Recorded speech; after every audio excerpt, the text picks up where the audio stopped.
Geographical boundaries only appear in the dictionary today. It does not matter which part of the world you are in. Technology can actually bring you closer.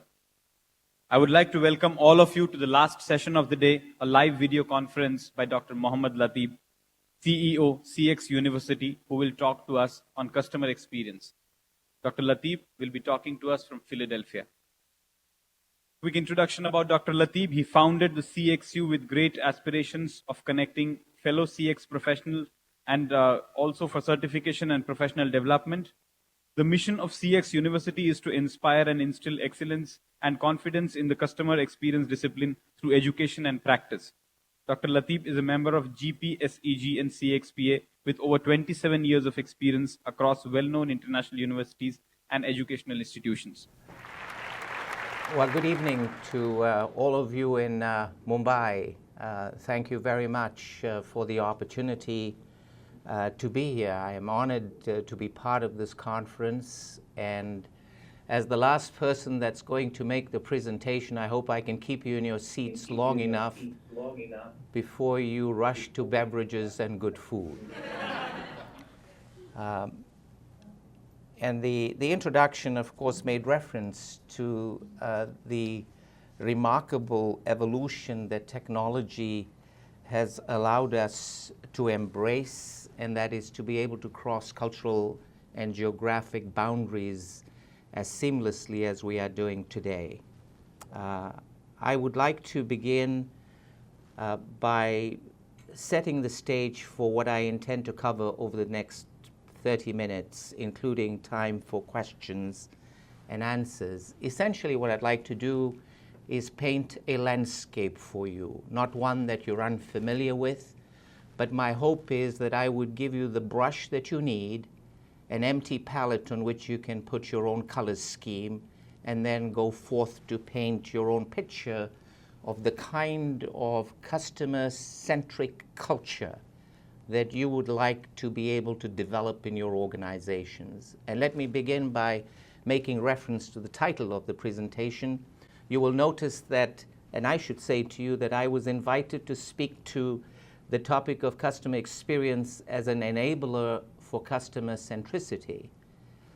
I took the license to change that and reverse that from what I've just read to customer centricity as an enabler of customer experience. And I do so not because of the semantics issue, but because it allows us to become sensitive to the awareness we need to have about the fact that we are now operating in a very different business environment that to a large extent is characterized by a two-way path. And therefore, I'm going to address what are embedded or implied in both titles that you see before you. But more importantly, let me begin with my conclusion, and I will come back to it. And my conclusion is this: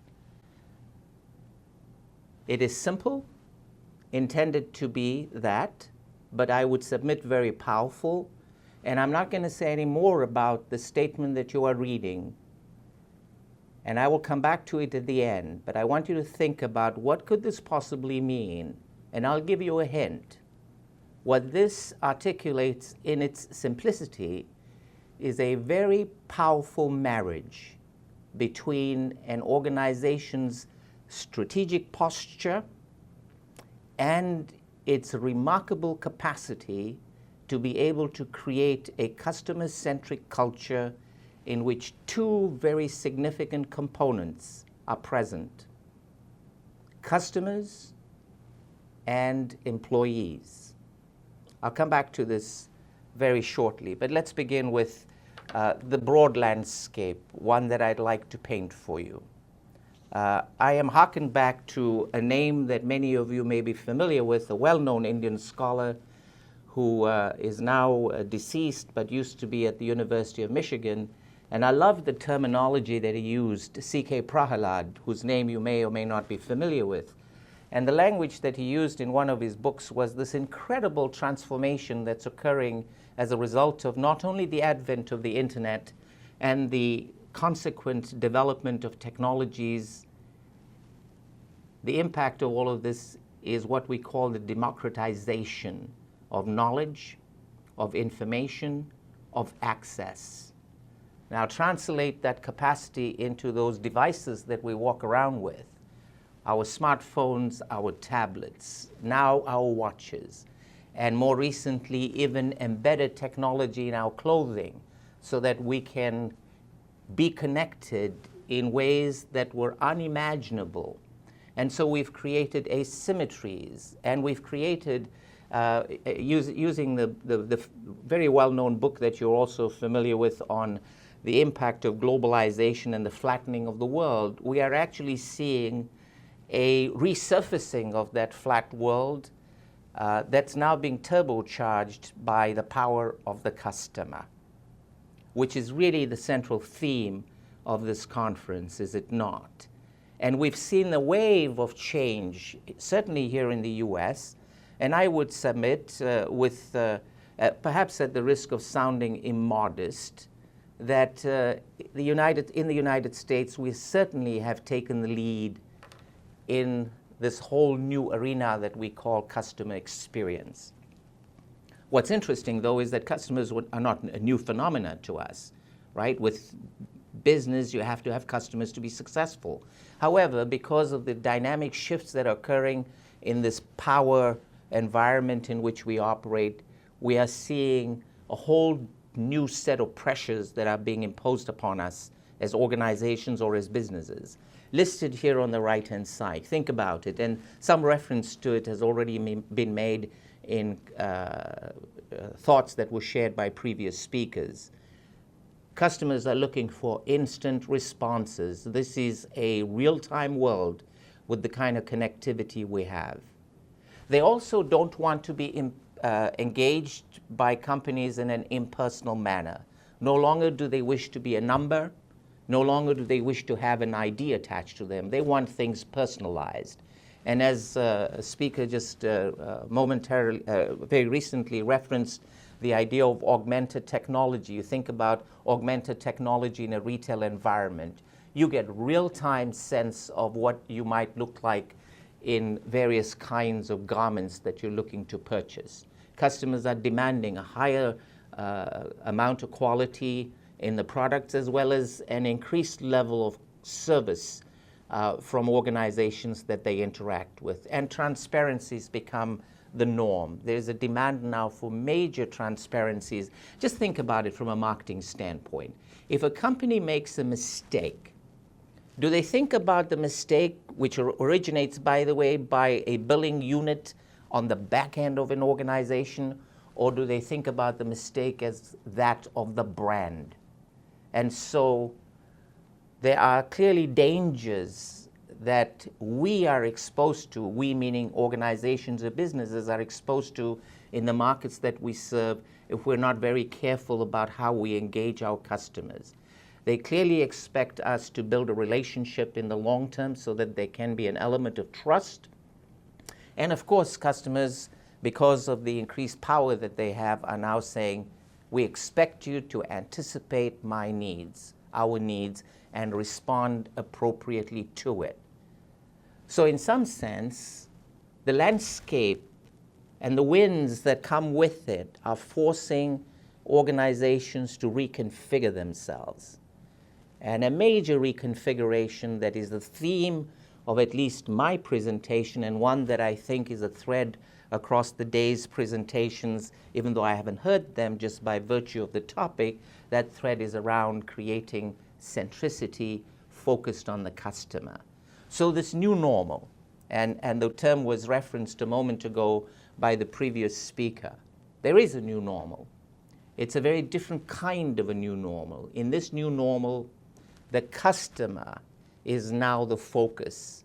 Someone has actually said that the center of gravity of the organization has shifted out to the customer, and so the customer's got to become the core.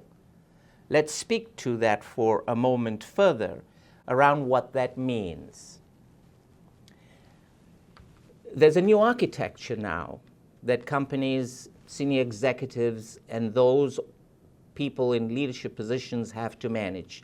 They have to not only manage a new architecture, they have to configure a new architecture. Think about good old traditional stuff that we used to read about in the business school or practice if we were on the job, practice in our corporate domains. The whole idea of aligning these key variables. So oftentimes we've had references being made to the urgency and importance of ensuring that there's congruence between strategy and structure and technology and corporate values, etc.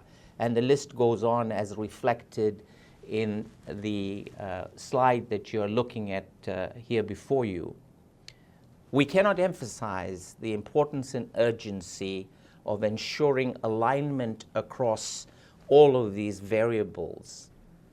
What's interesting is that the heightened awareness of the need to create this new architecture so that we can position ourselves for success in the markets we serve has given rise to a whole new set of paradigms, thinking around how we organize ourselves within our businesses so that we can indeed compete successfully against our competitors. So there's language and examples, and I've just listed a few on the side here by way of getting you to begin to appreciate the significance of taking that customer and making him or her the core of your organization.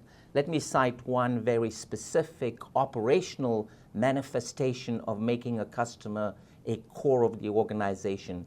It is not unusual in organizations that are innovative to actually have an empty chair around the strategic table where the CEO invites his or her team to say, that chair occupant is a customer. There isn't a physical person present there. It is the metaphorical customer. That's the kind of significance leadership is giving to the customer. And so the idea around the table is, if the customer is sitting there and listening to the conversation we're having in the mahogany suite of leadership, let's be sure that we're also attentive to and are listening to the customer's perspective on how we conduct our business. Another operational expression of making the customer a core is the undercover boss. It's actually a TV show here in the United States, but it's not unusual for now senior leadership to walk the hallways, if it's in the brick and mortar environment, or the digital pathways, if it's an e-commerce environment, to find out what it's really like to be a customer. And we're talking about this now in terms of emotional engagement, empathic capacity.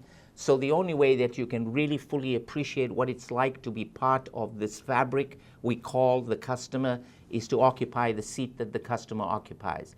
We've seen this in the form of services in our corporate worlds through mystery shopping.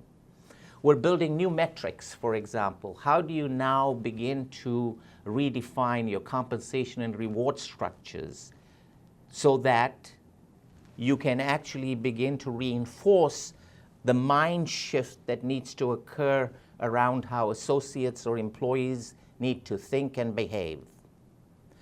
We know, for instance, that experience, and you think about it, each one of you sitting in that room, think about the complexity of the phenomena of experience. Experience itself is a complex human phenomena. If you accept that it is complex and has many elements, for instance, satisfaction is only one component. So when we make reference to a satisfied customer, do not forget that there are other dimensions associated with the totality of a customer's experience. So if we accept that experience is complex, it also then takes us back internally in our organizations to ask a basic question. How do we need to design work? So we have now conversations in the corporate world here around heuristic jobs, which means jobs where there's latitude to be able to respond to specific needs that might be expressed by a customer.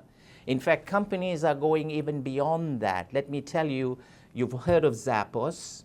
a model company when it comes to delivering exemplary customer experiences, has actually now adopted a whole new strategic paradigm around reconfiguring the organization's structure. A new term that's now being shared here is this term called holacracy. Holacracy is essentially a new organizational form, eliminating to a large extent all the bureaucratic nuances that come with good organizational design. The argument here is that there are better designs given that we have the demands being placed on us by customers to respond organizationally through removing hierarchy, allowing people to be able to make choices, giving them latitude. The best example of that, incidentally, the best example of that comes from a company that surprisingly most people, even in the United States, have not heard of, and I therefore am not sure what its recognition would be in India. And it has to do with this last term I have on my slide called the lattice culture. You may have heard of a spin-off organization from the good old DuPont called W.L. Gore and Associates. You might know it best through Gore-Tex. They are a high-tech fabric manufacturing organization actually based just outside of Philadelphia, which is where I'm speaking to you from. W.L. Gore and Associates was founded in 1958, and they are probably, in my opinion, the most innovative company I know of in terms of its history and the kind of policies and practices that it's adopted. It has a lattice culture. A lattice culture simply means no hierarchy, no titles, no VPs, no directors, no managers. Everyone's an associate, and the only time that you are recognized for being different is if you are identified as a sponsor, a business leader, and the only person that really has a title in that organization is the CEO. Now you think about a paradigm shift, and I'm suggesting to you that customers are pushing us towards a whole new world and a new landscape that we need to adopt if we're going to be successful. So what is that path? What is that path towards this new paradigm, this new landscape? I'm going to share with you very quickly one model that was developed by a well-known person in the customer experience space here in the United States, who's the founder of Customer Think, a very well-established blogging area where there's a lot of knowledge around customer experience.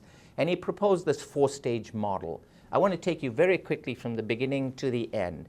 And at the outset, what we find ourselves as businesses focused on is, of course, the typical marketing approach to being successful. Can we identify our target market? Can we segment our markets? Can we respond to the psychographic and other economic properties of that segmented market?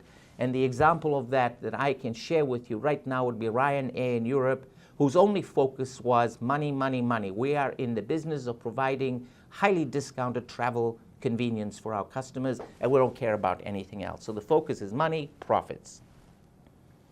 Then there are companies that say, wait a minute, we need to respond. And this response typically is from a reactive perspective, which is, let's make sure that we are able to address the issues of and concerns of our customers by fixing our problems, and let's also be defensive on all occasions to make sure they won't screw anything up. Then, of course, more recently, we have seen this wave across the spectrum around customer experience being as important as it has become, and so organizations are talking about how do we create loyalty? How do we go out and measure feedback from customers on all those critical touch points that are part of a customer's journey in their interactions with us? How do we build a long-term relationship that allows us to establish trust? There are lots of companies that fit that bill. I would submit to you that we need to go even past that. And there are, by the way, many companies, we call this the maturity cycle. There are many companies, if not the majority of them, that are stuck there. There are very few. In fact, the Chief Marketing Council study recently said that there are probably less than 10% that fit the last stage of maturity around customer experience, and that is, do you in fact accept customer feedback in a way that inspires you to drive dramatic and radical change in your organization? I've made reference to Zappos. Zappos is a classic example of a company that's willing to embrace radical shifts in its internal configuration. I'll come back to Zappos in just a moment, but let me cite Tesco, a large global organization that has a subsidiary in South Korea. And South Koreans do not enjoy walking at the end of the day into a supermarket to shop for groceries. They do not care about customer experience within the brick and mortar environment of a grocery store. They find it a chore to shop. And so what Tesco did was it created a digital shopping instrument at subway stations, so that if you're on your way home, before you get onto the train, you can tap in your order from the supermarket, and by the time you get home, it's delivered. Now talk about being inspired to make changes. Now, having said that, let's also have no illusions about the dramatic challenge that we would face in trying to get our organizations to shift towards a customer-centric culture. Why is it so difficult? It's difficult for a number of reasons, and I'm going to cite a few of them and very quickly tell you this, and then focus on a couple of them that are really challenging. And I say that with some emphasis because I find that to be the case in my practice with corporate executives here in the United States. Well, first of all, it's a case of where does the responsibility and championing of customer centricity sit in an organization? Senior leadership oftentimes pivots to areas that may be of more interest to them, and so there's a loss of interest that can occur. We might find within our organizations that there's a unit or a segment of the organization fully embracing the notion of delivering an exemplary customer experience, but other units don't believe in the same picture. Then, of course, there's this typical buy-in failure. And I will spend a moment on that because there is nothing I hear more from my colleagues in the customer experience space in the corporate world that speak to the challenge of getting senior leadership to buy in. And for obvious reasons, because, oftentimes in our responsibilities in leadership roles, we want to make sure that whatever investment we're going to make in a new initiative delivers the return that we're looking for. Buy-in is a major, major, major challenge. And of course, we have all kinds of methods to help you overcome the resistance that comes from senior leadership when you want to initiate something that allows you to focus on the customer. You also have a whole new mindset. Let me tell you, customer centricity demands that people behave differently. And I'll come to that because right now we're only focusing on the first new normal. And the first new normal is to make the customer the core. And part of the challenge around being able to create that customer-centric culture is the fact that, data, and many of you are colleagues of mine in India, we appreciate this so much, that data is so important, so critical, and so necessary for driving key decisions in our organizations. The problem, of course, is they reside in insulated buckets. And so we have these silos that operate within our organizations, and as long as we don't have bridges connecting these silos together, we're going to find ourselves fragmented and therefore challenged to create centricity. And as I said a moment ago, we're talking about heuristic jobs, complexity in the experience. If we're going to redesign and create mind shifts and behavioral changes amongst our associates or employees in the organization, we need to begin to reconfigure our standards for services as well as our reward structures so that we can reinforce centricity in a very intimate and deep way.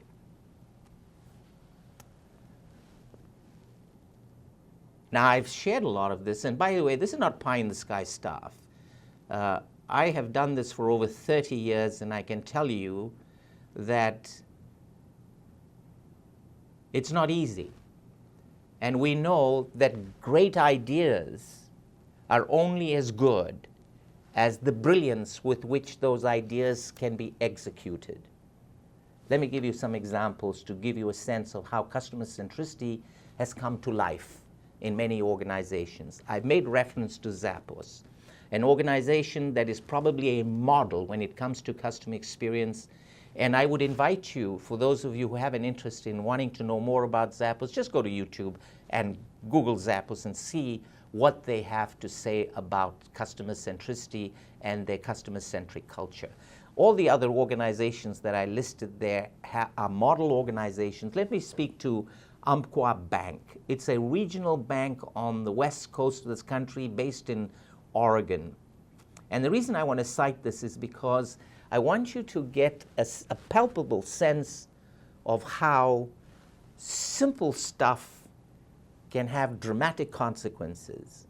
If you walked into any Umpqua Bank branch, you would wonder whether you're walking into a bank or you're walking into someone's living room.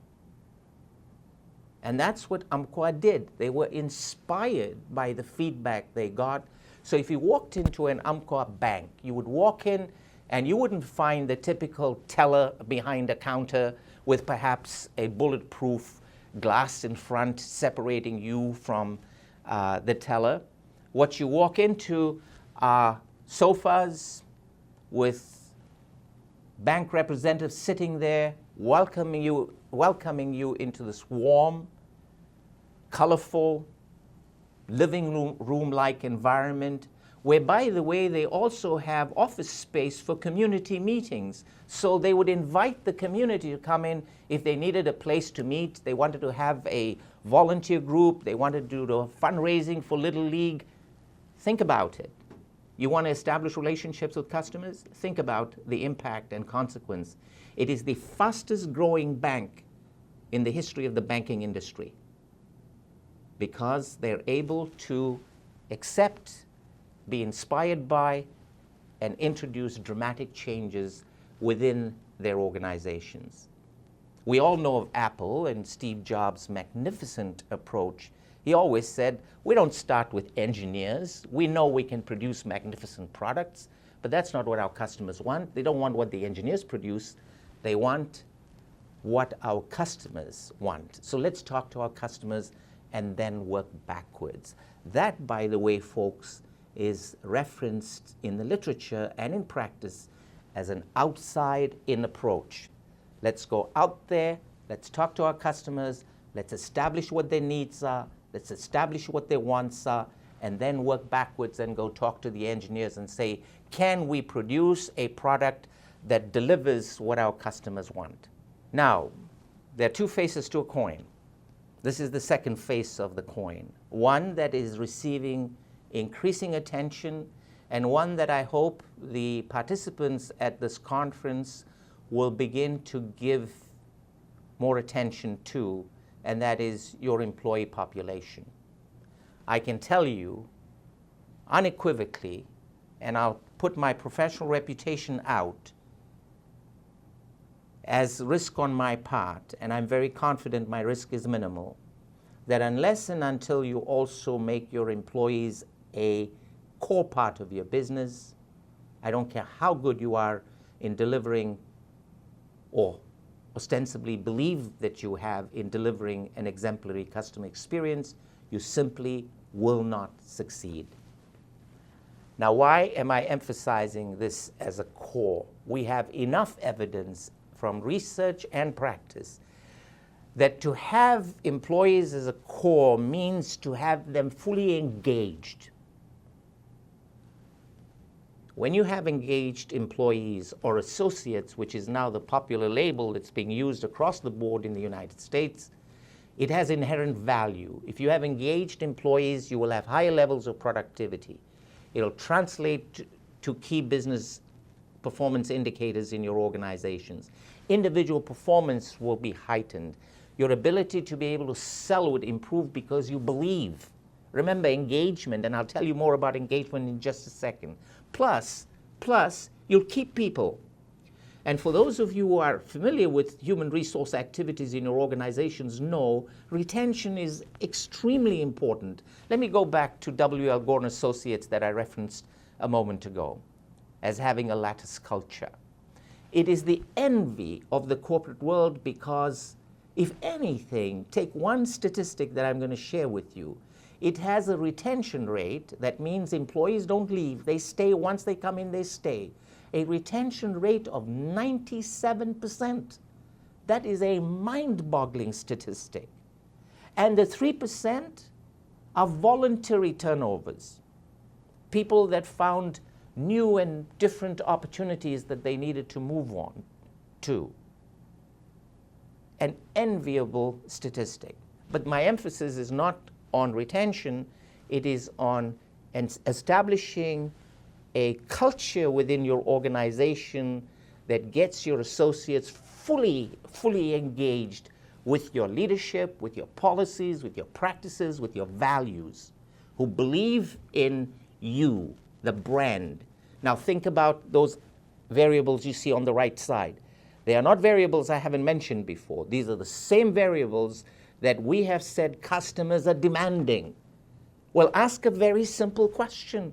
Who is going to deliver what customers demand? If you don't have your employees fully engaged, none of what you see on the right side of that slide, the points I put up earlier, will ever materialize.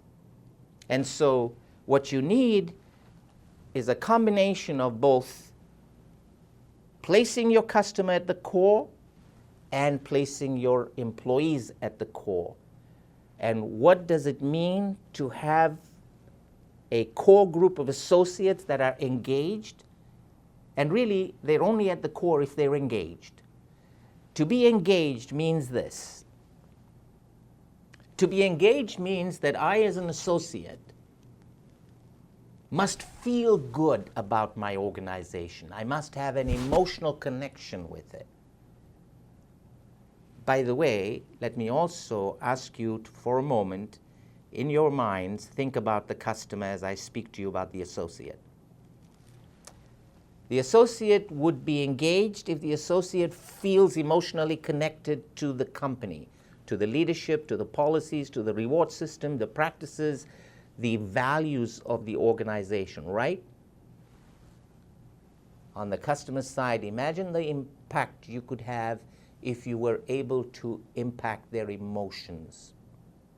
By the way, 2016 in the United States is now being called the year of emotions. This is the year companies need to begin to focus on how they can get their customers to really feel emotionally connected to the brand. I'm talking about an internal emotional connection to the brand. The second key component of engagement is our thought process. What do we think about? All of our policies, procedures, leadership, practices, team membership, supervisory style, etc., etc., etc. The thought process. Think about marketers. What are marketers trying to do when they go out there and message in the space that we operate in? We are trying to get people to think about us, right? We want to create top-of-mind presence. And we're doing both, tapping into emotions and tapping into top-of-mind presence to do what? To get them to give us a bigger wallet share in the case of customers, and to get our associates to stay and deliver that exemplary experience. The three major components are what we characterize as engagement. Now, I will ask you to just think about it after you left this conference today, or reflect in retrospect on observations you've made in your own organization. And I have my red label there as a way of inviting you to look for the evidence of engagement. The easiest evidence that you can observe of whether or not your employees or your associates are engaged is whether or not they're willing to do more than what's required. We call it discretionary behavior.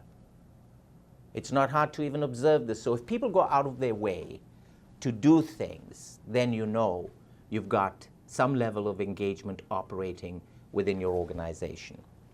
I'm going to pause there for just a second to ask the moderator how much more time I have, because what I'd like to be able to do before I end up summarizing what I think are key issues that I've shared with you, I have 2 short videos that I would like to play, but I don't want to do that if it's going to encroach upon our time boundaries, because those videos are there with the folks in Mumbai, and they can always be shown at another time. So I'm going to ask the moderator if I have a few more minutes, or how much time do I have? Well, Dr. Latib, we have about 5-7 minutes of time from here. So you may want to just kind of moderate the discussion the way you feel. Thank you very much. Appreciate that. So allow me then to take the license to skip the videos. I have it there. I sent it to Sampath this morning. They can certainly be played. One of them, by the way, is about W.L. Gore and Associates, and the other one is about my conclusion that I began with. So let me run through a couple of slides, and let me get to, and those videos are there. And actually, this was the video I wanted to show you as a way of bringing closure to the very first statement I led with, which is ladies and gentlemen serving ladies and gentlemen. For me, it resonates very, very powerfully as a statement that captures the 2 cores that I've just shared with you. Ladies and gentlemen refers to associates at the Ritz-Carlton hotel chain. Ladies and gentlemen refers to customers or guests that come to the Ritz-Carlton chain. Now think about the congruence and the power of that marriage between making the customer the core and at the same time demonstrating so obviously the remarkable respect that they have for their associates, who they also call ladies and gentlemen. That marriage is wonderful. In fact, let me go a little further. I made reference to the notion of heuristic jobs, lattice culture, removing the bureaucracy. If you truly want to be a customer-focused organization, you must also ensure that you give your associates the ability to express it. Do you know that every employee at the Ritz-Carlton Hotel, including the maid that cleans the rooms, has the authority to make a financial decision of up to $2,000? It translates into the following. I'm a guest at the Ritz-Carlton. I'm enormously unhappy about something that happened. I express my disenchantment. A maid who's convinced of the disenchantment that I've expressed and experienced can actually say, I can waive your bill for up to $2,000. Think about how radical, innovative, and customer-focused that organization is. And I'll let you ponder on that a little further. And by the way, there is the CEO. The video is about the CEO talking to the significance of ladies and gentlemen serving ladies and gentlemen. A remarkable congruence between strategy, employees at the core, and the customer focus. And my final slide, and then I'll open it up to questions. Just as a way of summarizing, I think what I've shared with you is the fact that this is a two-way street. You need to really embed your customers and your employees into the core and DNA of your organization if you're going to be successful. And I don't mean successful in a traditional sense. If you really, really, really want to be successful, you have to challenge yourself to have a whole differentiated experience that you can deliver. In fact, I call it the blue ocean approach. Can you design an experience in such a manner with the combination of making your employees and your customers the core of your organization, the experience that makes your competition totally irrelevant?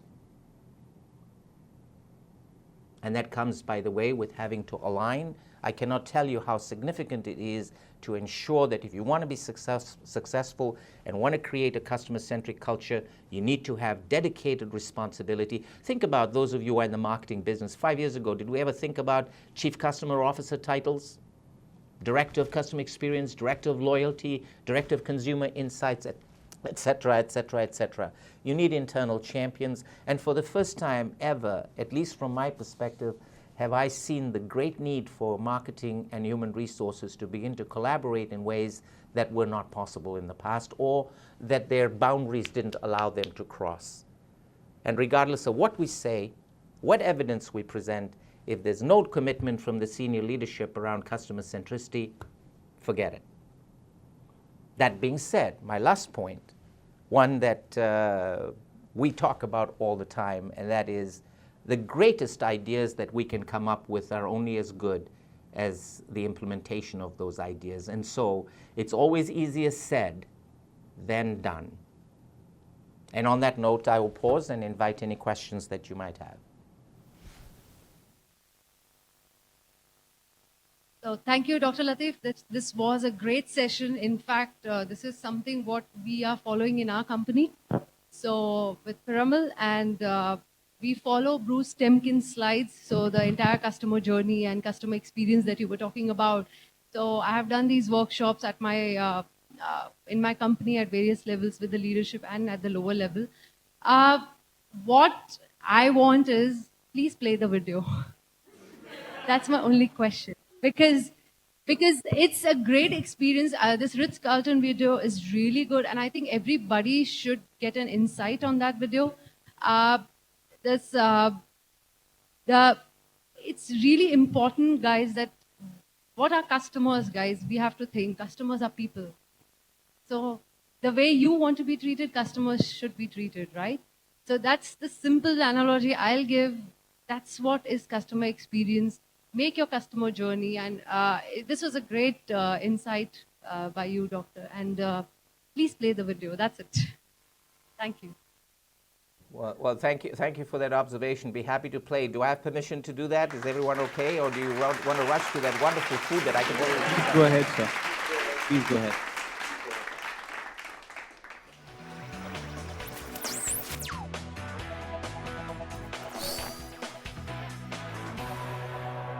In recent years, quality has fallen off the radar for many CEOs who believe that quality was already something their organizations had mastered.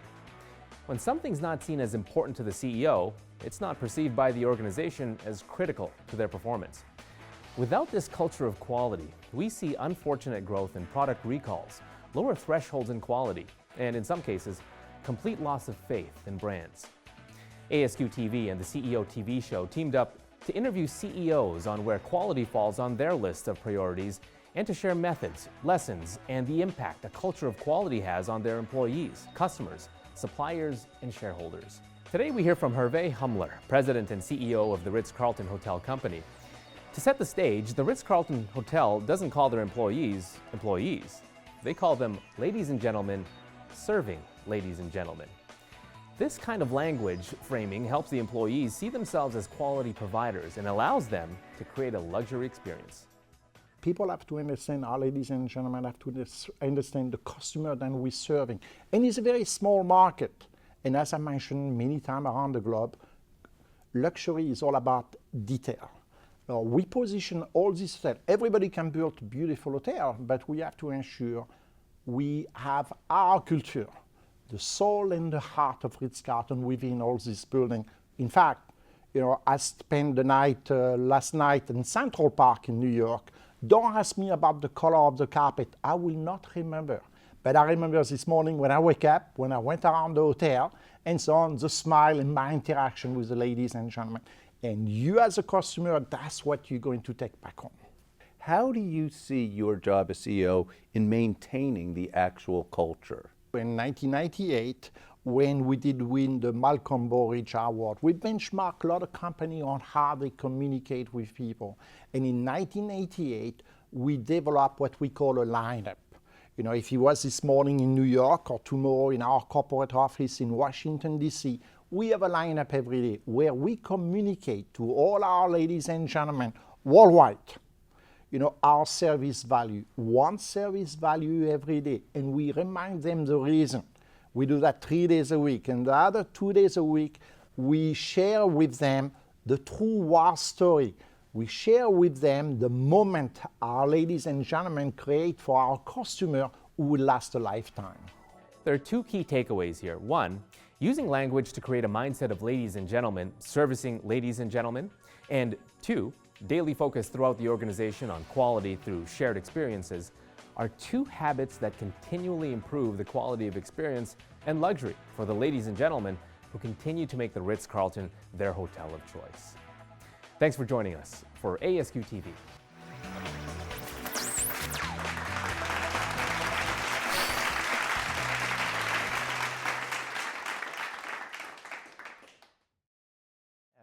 I'm delighted to have done that, and it gives you a clear sense from the horse's mouth about the significance that they attach to making both associates and customers the core of their organization culture. Thank you, Dr. Latib. It was really nice of you to present such an interesting session to us. Since morning, we have been talking about how technology enables the entire customer experience, and I'm sure you exemplified it for us. Thanks a lot from all of us here. Thanks a lot. Well, thank you very much, and thank you again for the privilege of being there. And I should say to you that, I've been to India only 36 times, and I hope to be coming soon because we have a partnership with the Customer Relationship Management Academy of Asia, which is based in New Delhi. And so I'm hoping that perhaps 2016 will see me in Mumbai, certainly in Delhi at some point. Thanks a lot. We'd love to host you, sir. Please do come over. Thank you. Thank you.